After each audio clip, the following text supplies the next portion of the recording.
sans que rien ici-bas ne m'arrête, et sans rien que le chant de sa voix. Tous ensemble.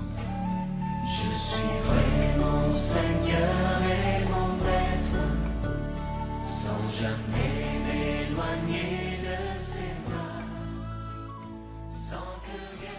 Ce matin, dans ce qui semble être le livre biblique préféré de notre Premier ministre. Du moins, il en parle souvent. Et presque toujours au pluriel, il se répète. Job, Job, Job. Alors nous allons lire dans le livre de Job, au chapitre 1. Job 1. Il y avait au pays de Uz un homme appelé Job. C'était un homme intègre et droit, un homme qui révérait Dieu et qui évitait de faire le mal. Il avait 7 fils et 3 filles. De plus, ses troupeaux comptaient 7000 moutons et chèvres, 3000 chameaux, 500 paires de bœufs et 500 ânesses. Il possédait aussi des serviteurs en très grand nombre. Cet homme était le personnage le plus important des régions de l'est du Jourdain. Or, chacun de ses fils recevait à tour de rôle ses frères pour un festin. Ils invitaient leurs 3 sœurs à manger, à boire avec eux.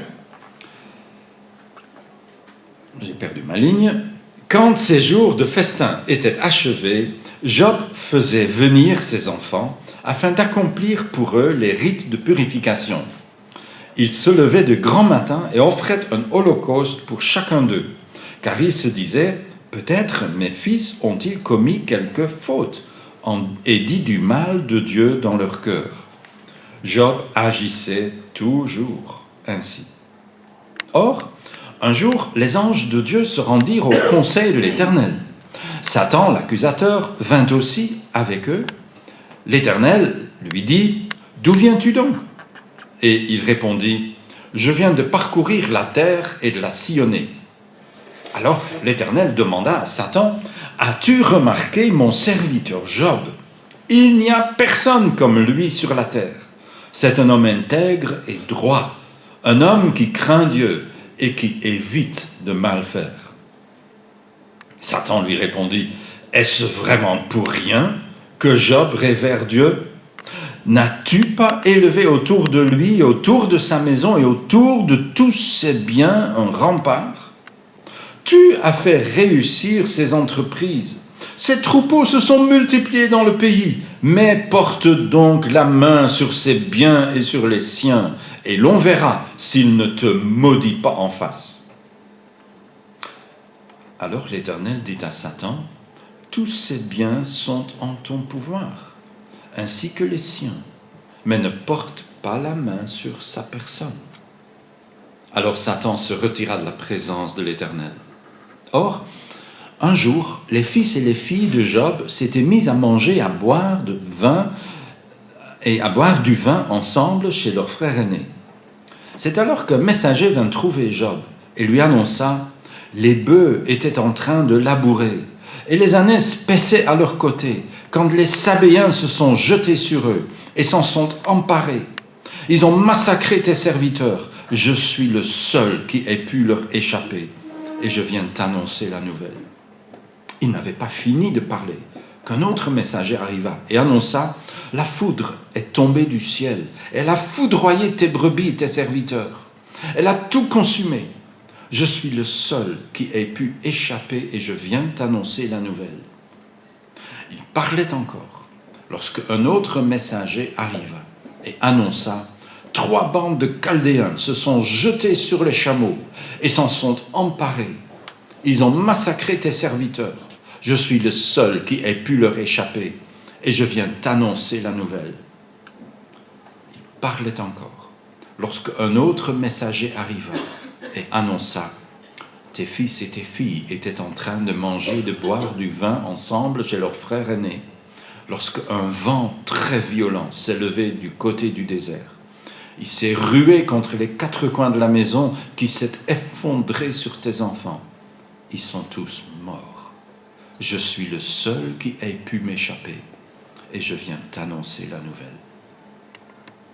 Alors Job se leva, déchira son manteau, se rasa la tête, puis se jeta par terre pour se prosterner.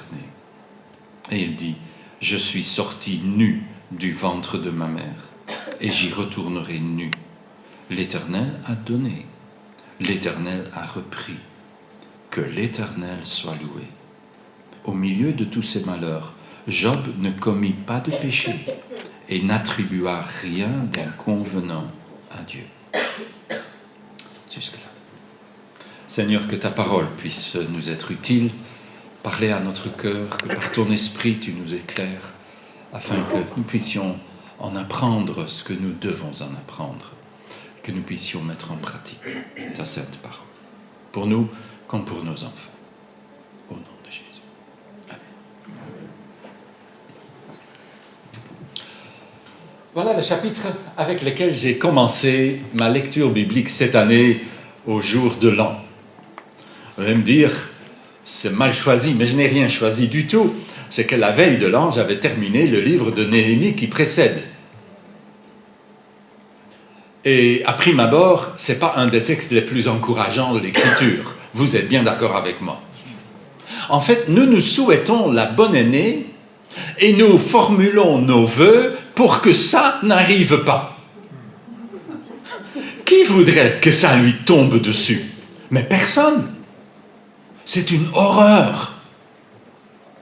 Et nous n'aimons pas que le ciel nous tombe sur la tête et que nous finissions par nous retrouver diminués, en perte de santé et sans les biens que nous avons pu accumuler, avec plus rien. Quelle horreur! Ça, c'est le livre de Job. Et j'aimerais tout simplement parcourir ce chapitre et le suivant parce qu'il lui ressemble, ça va juste un pas plus loin, et d'essayer d'apprendre quelques leçons en ce début d'année de la vie de cet homme. Cet homme qui fut un homme que Dieu aimait. Avant de parler de ses épreuves, il faut bien souligner cela. Il est l'homme que Dieu aime. Si tu oublies cela, tu ne comprends plus le livre de Job. Dieu aime Job. Il le dit à 2 reprises, au chapitre 1 et au chapitre 2. « As-tu remarqué mon serviteur Job ?» C'est le meilleur de tous les hommes. Dieu apprécie Job. Et le texte nous dit pourquoi. Il aime Job parce que c'est un homme intègre et droit. Or, Dieu est intègre et droit. Job essayait de se comporter comme Dieu. Il craignait Dieu et il refusait de faire le mal. Beaucoup plus tard, un des prophètes d'Israël va répéter en quelque sorte cela. Quand il écrit ceci, « On t'a fait connaître aux hommes ce qui est bien et ce que l'Éternel demande de toi. C'est que tu pratiques la justice, que tu aimes la miséricorde et que tu marches humblement avec ton Dieu. » Chers amis, si tu veux, en 2019, être l'homme ou la femme que Dieu aime, fais ça. Suis l'exemple de Job. Puis peut-être que tu as peur de faire ça, parce que tu te dis, oui, mais si c'est le reste qui me tombe dessus. Non, ce n'est pas nécessairement le cas. Mais nous voulons être de ceux et de celles que Dieu aime. Dieu ne l'aime pas à cause de ses richesses. Dieu ne l'aime pas à cause de ses performances. Dieu ne l'aime pas parce que c'était l'homme le plus important de toute la région. Dieu ne l'aime pas à cause de ses fils et de ses filles qui étaient sans doute les plus beaux qui aient jamais vécu. Dieu ne l'aime pas et Dieu ne nous aime pas pour les choses que nous réalisons, mais pour ce que nous sommes. Notre monde a gommé le verbe « être » pour le remplacer systématiquement par le verbe « avoir ». Un homme compte pour ce qu'il possède. Ah, c'est un homme important, il est milliardaire. Mais Dieu ne compte pas ainsi.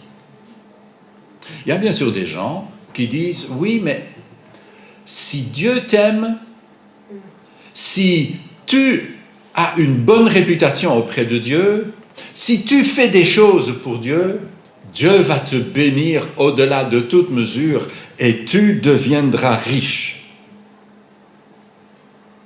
C'est faux.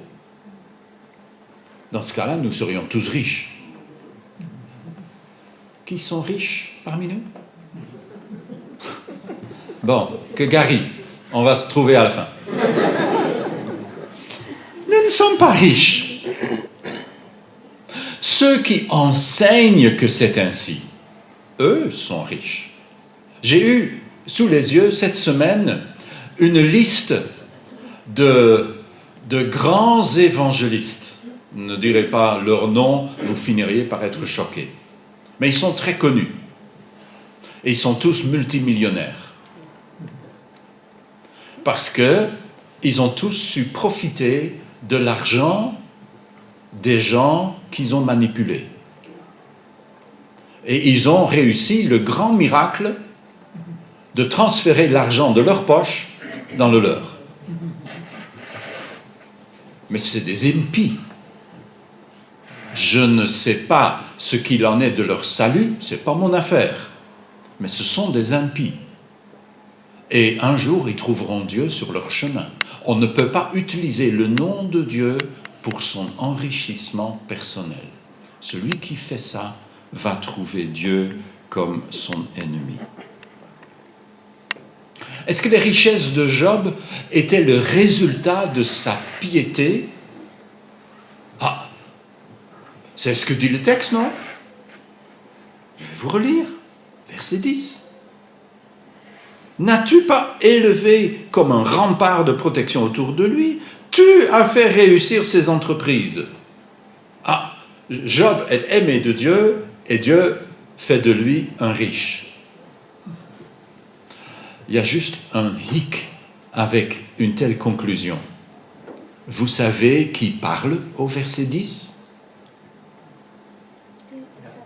Ah, Satan. Ah, c'est peut-être pas une opinion autorisée. C'est peut-être pas l'opinion de Dieu. Si vous croyez que c'est ainsi, vous êtes en bonne compagnie.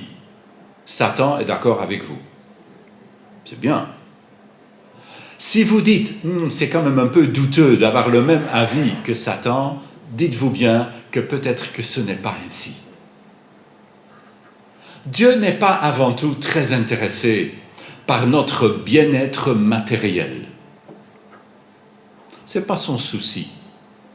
Jésus nous l'enseigne. Si nous avons la nourriture et le vêtement, ça devrait nous suffire.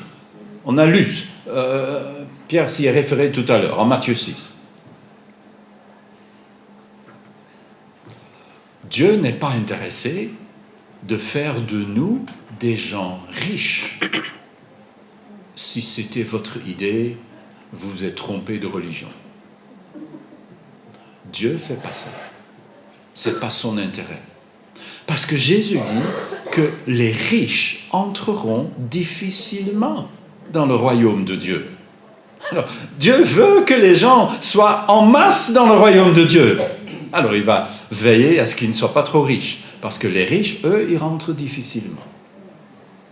Et ça correspond bien à notre situation.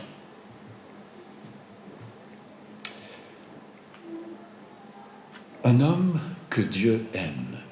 Il aime Job, non pas pour ce qu'il a, mais pour ce qu'il est. Est-ce que vous voulez être l'homme ou la femme que Dieu aime en 2019? Soyez comme Job. Non pas soyez riche comme Job. Il y a beaucoup de gens aujourd'hui qui croient que c'est là où il faut mettre l'accent. Et ils essayent d'en amasser un maximum. Mais ça n'impressionne pas Dieu. Tout lui appartient. Et lui, il voit la vie humaine autrement que nous. Et Job a le même point de vue que Dieu. À la fin, je suis venu nu au monde et je vais repartir sans rien pouvoir prendre avec moi. Il a la même vue de Dieu. Dieu doit parfois se rire des humains qui courent et courent pour s'enrichir un petit peu, ou un petit peu beaucoup. Et puis ils partent. Ils s'envolent. Ils ne sont plus là. Et ils ne prennent rien avec eux. Ils doivent tout abandonner. Donc Dieu voit les choses un peu autrement. Dieu aime Job, et ce n'est pas pour ça que Job est riche. Dieu aime Job pour ce qu'il est.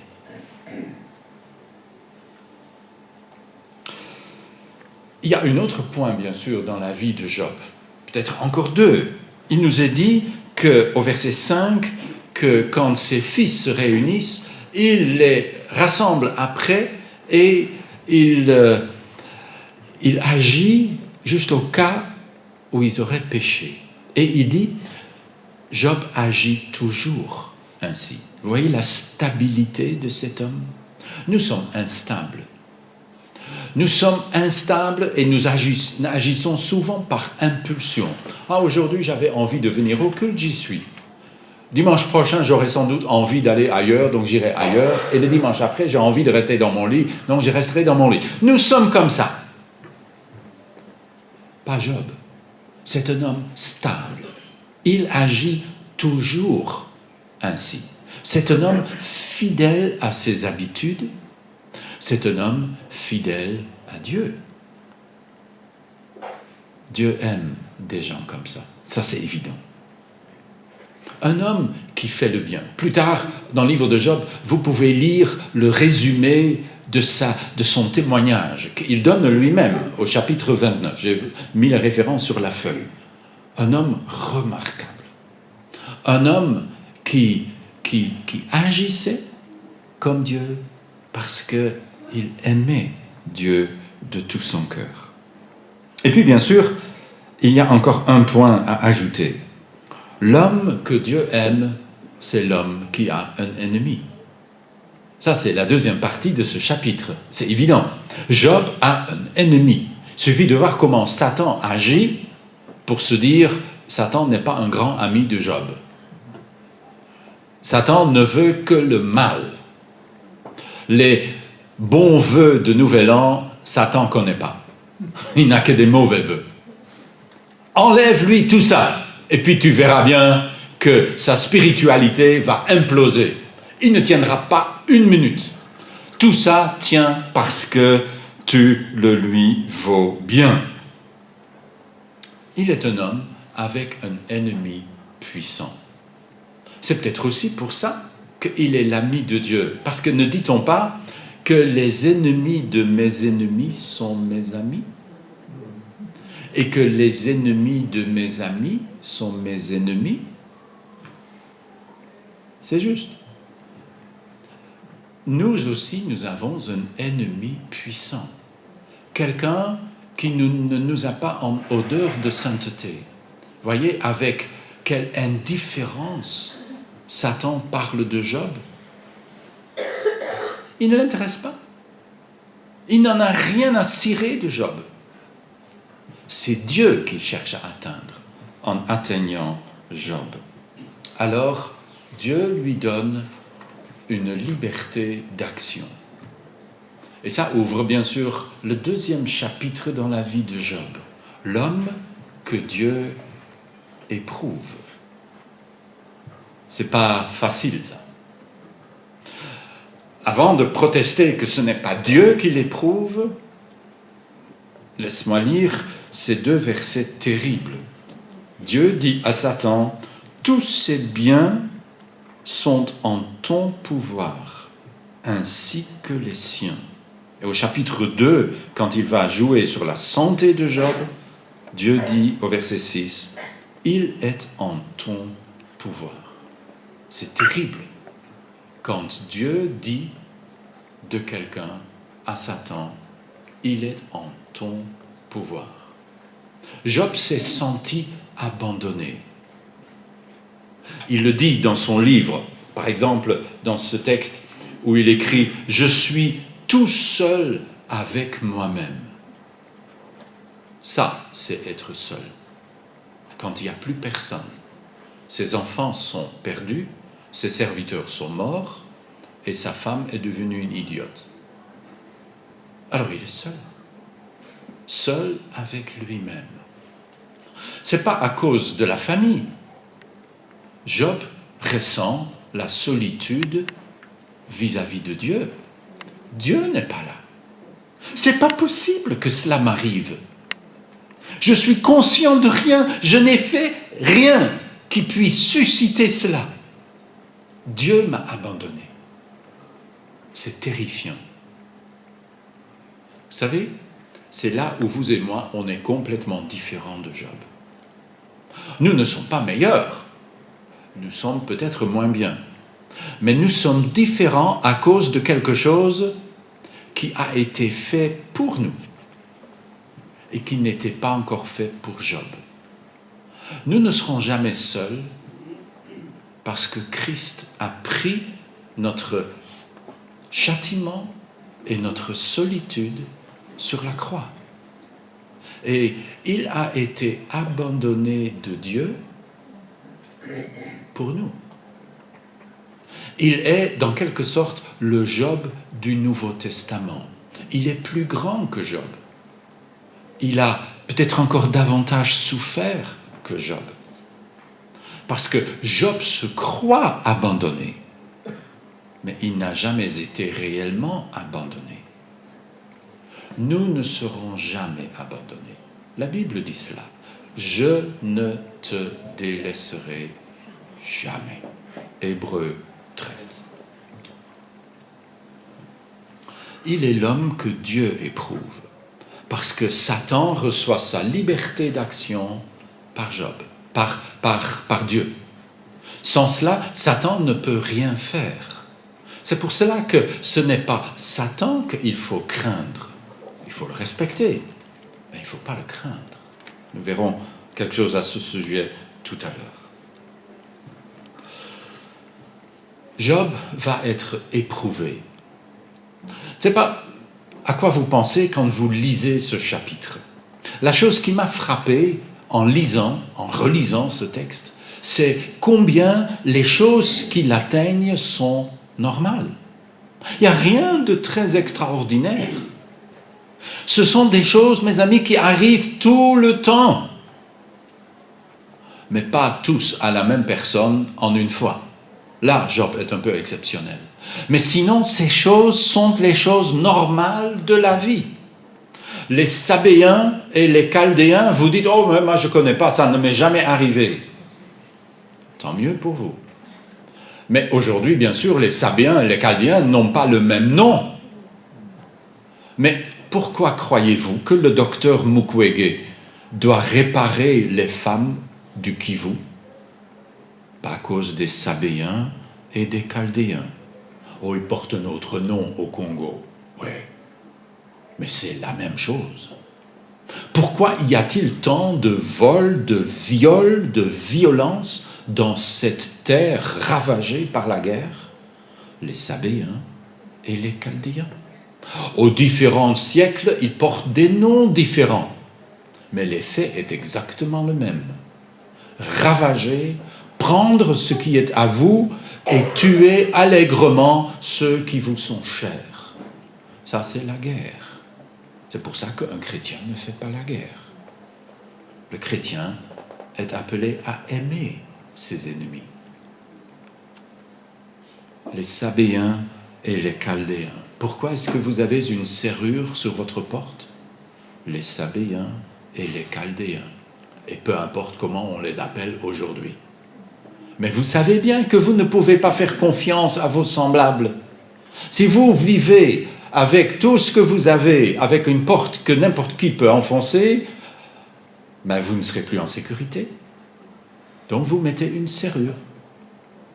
Et si possible, une triple. Comme ça, c'est plus sûr. Les Sabéens et les Chaldéens. C'est normal. C'était pas unique. C'est terriblement la vie de tous les jours, ou peut-être la mort de tous les jours, qui atteint des millions et des millions d'êtres humains en chaque siècle que Dieu fait. Et notre 21e siècle n'est certes pas une exception. Et puis, la foudre et l'ouragan. Bon, tu lis ça. Mon ami, nous avons ça aux actualités presque tous les jours.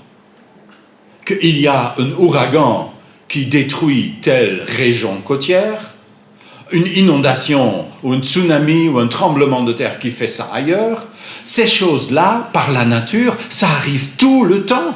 Et aujourd'hui, on a l'impression avec une plus grande fréquence que jamais auparavant. Mais peut-être que ce n'est qu'une impression. Ça a toujours été là. Et les hommes ont péri par millions à cause de la nature qui semble comme se dérégler. On n'a pas ici parlé de ce qui cause cela. Il y a beaucoup de discussions aujourd'hui. Donc on ne va pas s'y lancer. Mais qu'on est petit quand la nature s'embrase contre nous. Quand il y a une tempête qui enlève toutes les tuiles de ta maison. Et là, tu es encore heureux que ce ne sont que les tuiles. Parce que pour combien de gens, c'est leur maison qui s'en va, avec tout ce qu'ils ont. Et en perdant la moitié de leur famille qu'on ne retrouve pas dans les décombres. C'est tout le temps. Vous voyez, c'est normal. Le moyen qui est utilisé pour atteindre Job n'a rien d'extraordinaire. Ne vous dites pas, oh ça n'arrive heureusement plus, ça arrive tout le temps. Et une des raisons derrière nos bons vœux de Nouvel An, c'est que nous espérons que ça n'arrivera pas à nous cette année. Mais ça arrive tôt ou tard, fatalement. Parce que c'est malheureusement ainsi qu'est fait notre monde depuis que le péché y est entré. Tu ne peux pas y échapper. Tu ne peux qu'être profondément reconnaissant quand tu arrives au 31 décembre et rien de tout cela ne t'est arrivé. Merci Seigneur.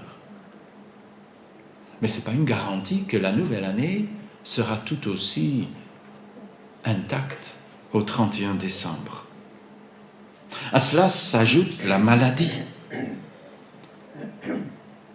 Satan inflige à Job une douloureuse maladie de peau qui s'étendit de la plante des pieds jusqu'au crâne, au point qu'il prend un morceau de poterie pour se gratter et il reste assis au milieu de la cendre. Et sa femme lui dit, « Tu persévères encore ? Maudit Dieu !» et meurt. Si on avait appelé un médecin au chevet, le tas de fumier sur lequel était Job n'avait pas vraiment mérité le nom de chevet. Mais si on avait appelé un médecin au secours de Job, il se serait secoué la tête. Et il aurait dit, ça c'est un oiseau pour le chat.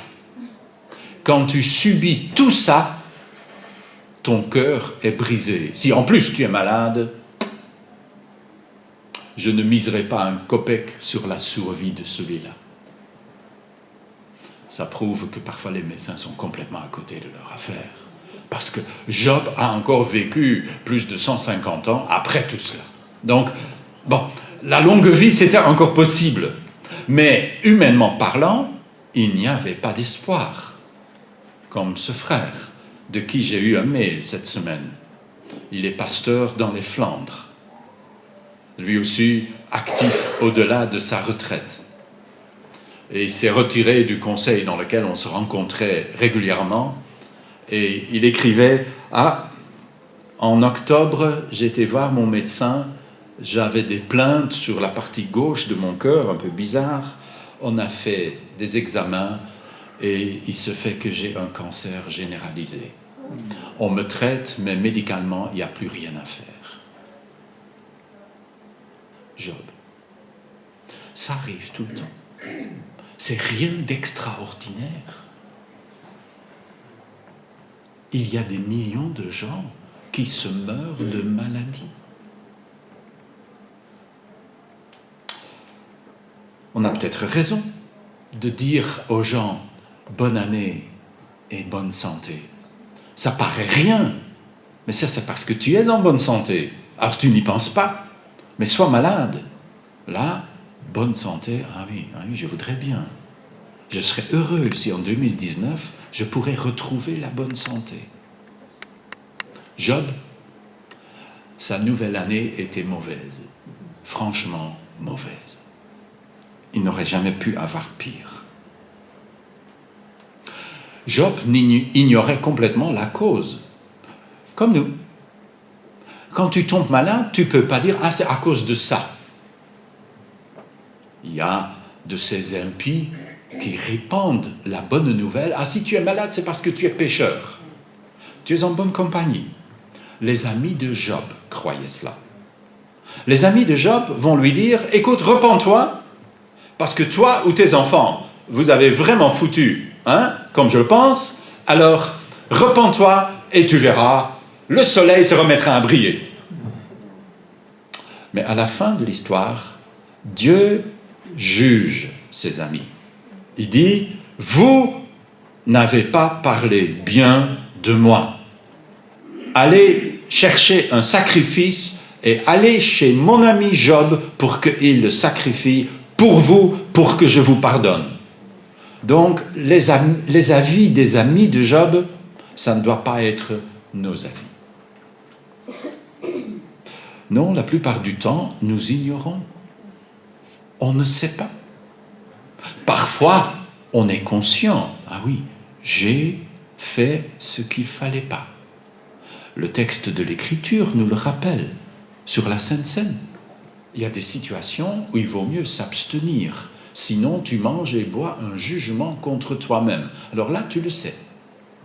Si tu meurs à cause de ton orgueil et de ton refus de te repentir, alors tu sais où il faut chercher. Mais ça, c'est quand même l'exception. Pour le reste, dans la plupart des cas, c'est comme Job. Pose pas la question pourquoi, il n'y aura pas de réponse. Dieu n'a pas le devoir de vous renseigner sur le pourquoi de ce qui vous arrive.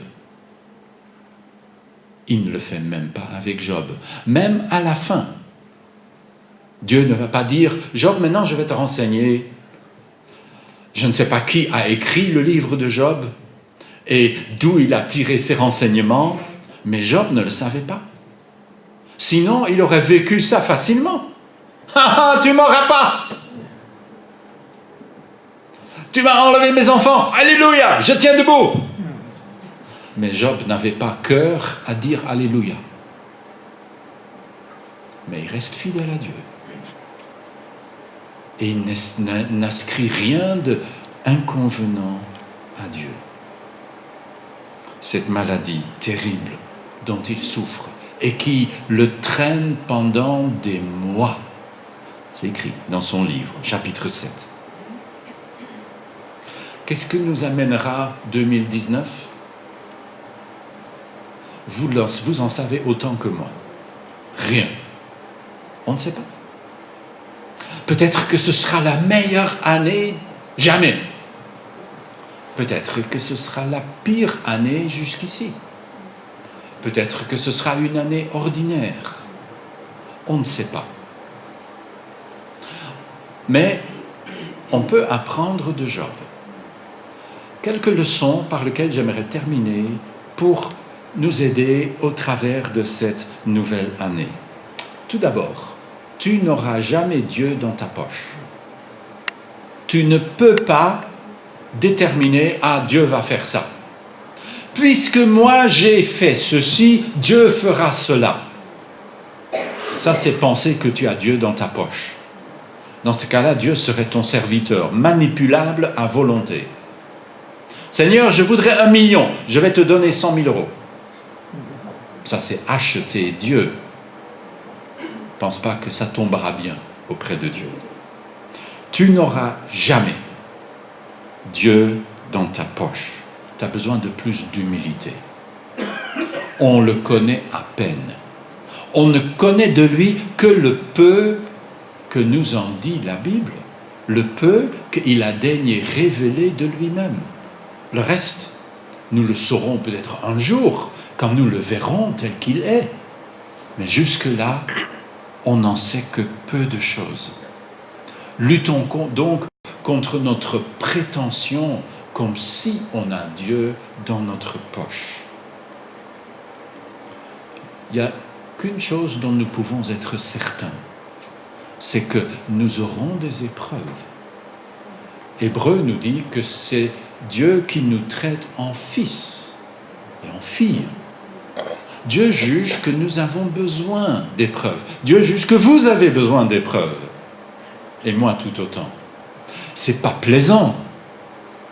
On voudrait de préférence qu'il éprouve quelqu'un d'autre. Mais Dieu nous traite en fils. Est-ce que nous voudrions que Dieu nous traite en bâtard? Nous n'avons pas Dieu dans notre poche. Nous ne pouvons pas déterminer ce que Dieu fera ou ce que Dieu ne fera pas. On n'en sait pratiquement rien. Deuxièmement, comme Job, aimons Dieu de tout notre cœur, de toute notre âme, de toute notre force et de toute notre pensée. S'il y a une chose qui a soutenu Job au travers de ces mois de terreur, c'est son amour pour Dieu. Il n'a jamais douté de Dieu. Ou il a dit des choses parfois tout à fait à côté de la plaque, à cause de son désarroi et de la souffrance. Mais il n'a jamais douté de Dieu réellement. Inquiétons-nous de notre réputation au ciel. Job jouissait d'une grande réputation. Vous avez vu mon serviteur Job? Il n'y a personne comme lui. Avis de Dieu, donc un avis qui compte. Quelle est ta réputation auprès de Dieu? Quelle est ma réputation auprès de Dieu? Notre seule sécurité est auprès de lui. Tu ne peux pas conclure des assurances contre un tremblement de terre.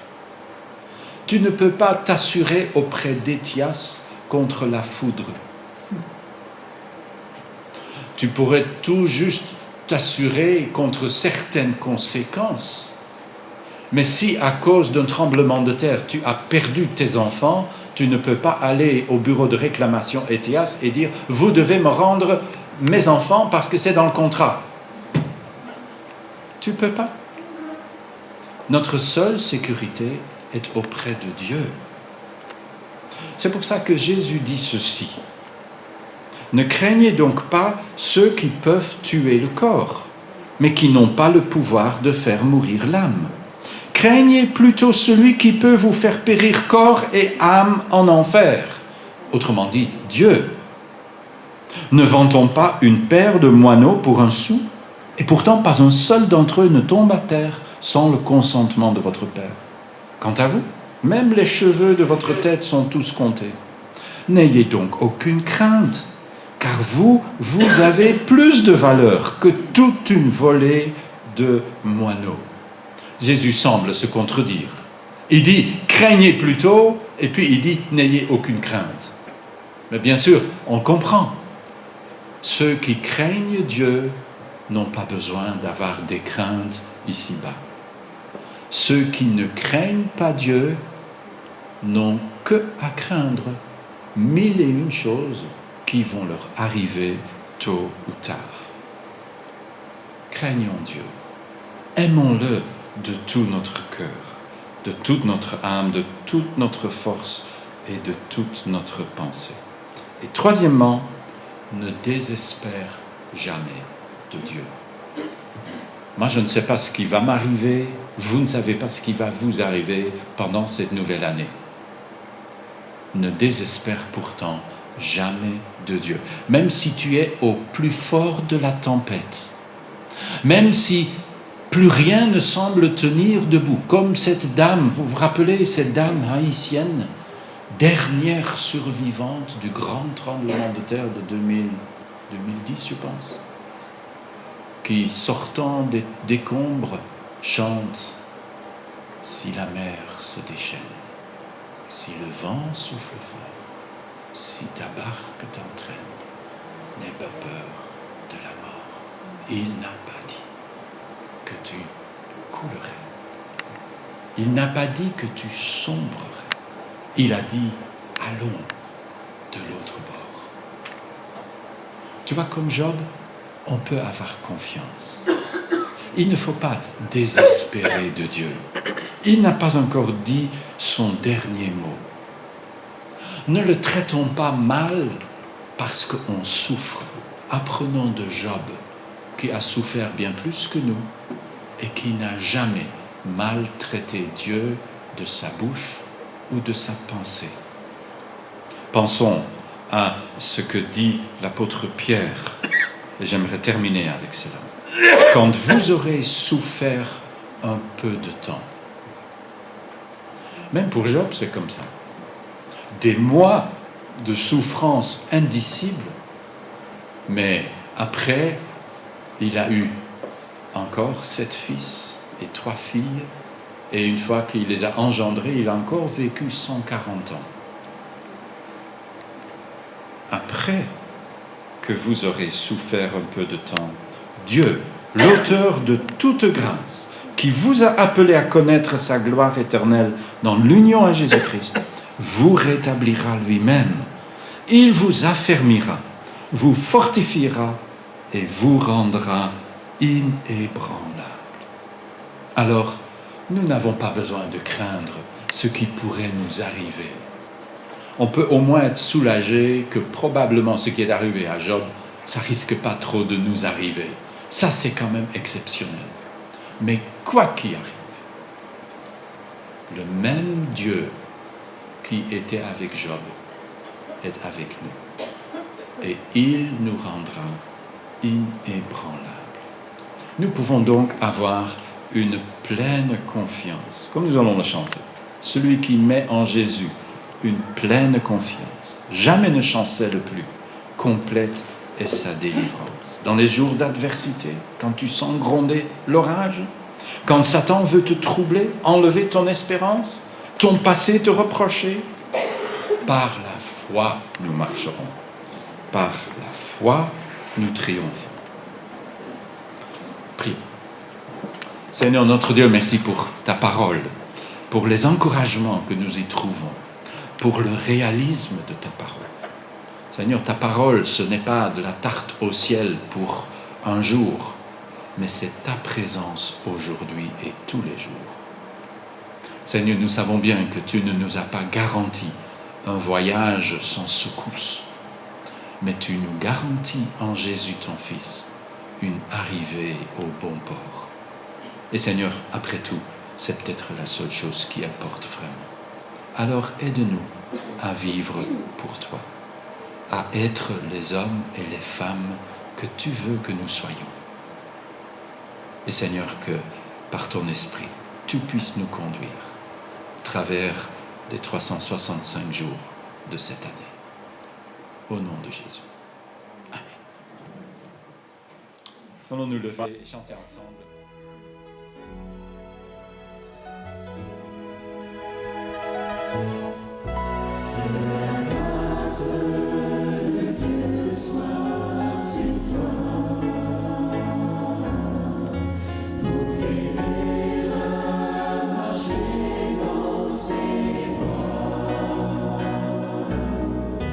Reçois tout son